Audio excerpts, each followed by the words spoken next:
Résumé du Tanya 28 Iyar, on continue le chapitre 52, on est presque à la fin du livre. On a vu depuis le début de ce chapitre l'idée que la Shrina réside dans tous les mondes. Alors maintenant, on va rentrer un peu plus en détail. Alors pour ça, il faut comprendre les conceptions kabbalistiques des mondes. On ne vit pas simplement dans un seul monde, on vit en fait dans un nombre indéfini de mondes qui sont de plus en plus spirituels, mais essentiellement on les regroupe au nombre de quatre grands groupes de mondes, quatre univers, quatre mondes. Alors les quatre, en partant du haut vers le bas, on les appelle de la manière suivante. Le premier c'est Hatzilut, Hatzilut qui veut dire le monde de l'émanation, c'est un monde complètement divin, c'est un monde fait de séphirotes, qui n'est pas un monde créé à proprement parler, mais qui est une émanation de la lumière divine. Le second, c'est le monde de Bria. Bria qui veut dire la création, et là on rentre à proprement parler dans un monde créé. Seulement, ce monde créé est encore un monde totalement informel, au sens où il est au-delà de la forme, il est au-delà de la matière évidemment, il est totalement spirituel, et c'est lui le plus élevé de tous les mondes créés. Alors on va revenir tout de suite sur le monde de Bria, puisque c'est ça le sujet aujourd'hui, mais décrivons rapidement quand même les deux autres mondes pour comprendre ce qui va suivre ensuite, demain et après-demain. Le monde de Yetzira, c'est le monde qui vient juste après le monde de Bria. Alors ce monde de Yetzira, lui, c'est un monde qui est au-delà de la matière, mais dans lequel la forme, au sens philosophique du terme, apparaît déjà. Donc on a déjà des formes, on va avoir effectivement des anges qui seront dans ce niveau-là. Et puis, le dernier monde, c'est le monde de Asiya, le monde de l'action ou de la fabrication, de la concrétisation, qui est le monde le plus bas et dans lequel, en fait, va se trouver le monde physique. C'est-à-dire le monde physique tel que nous le connaissons en l'approchant extérieurement, eh bien, ce n'est en fait que le bas du monde de Asiya. Il y a des plans dans Asiya qui sont déjà plus spirituels et qui sont au-delà de la matière. Mais cependant, le monde de Asiya représente ce monde matériel, de manière générale, on en parle comme le monde matériel. Alors, on a parlé de la Shrina. La Shrina, c'est la présence divine.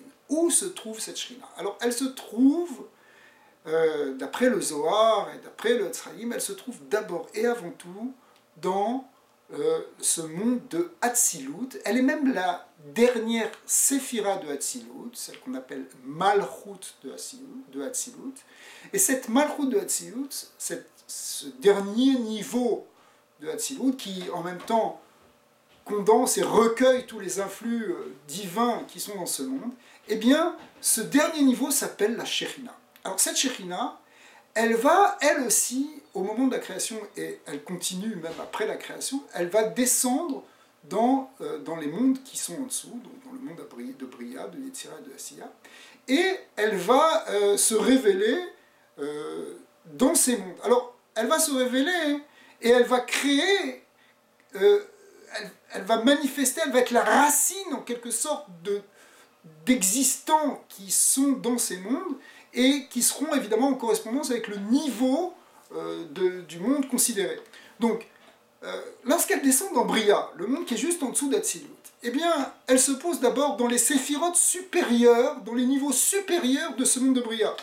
Les niveaux supérieurs, ça s'appelle Chochma Bina Da'at, et on l'appelle dans le Zohar le palais Kodesh HaKodashim, ou le sacro-saint palais, le niveau le plus élevé dans lequel la Shrina va pouvoir résider. C'est comme si elle résidait dans un palais, et pour résider dans ce palais, en fait, ce sont les sphirotes, les niveaux les plus élevés de Olam HaBria. Et de là, à partir de là, elle va produire eh bien, les âmes, les Neshamot viennent du Olam HaBria de manière générale, et en fait, elles sont produites par la Shrina à partir de ce palais qu'on appelle le Kodesh HaKodashim.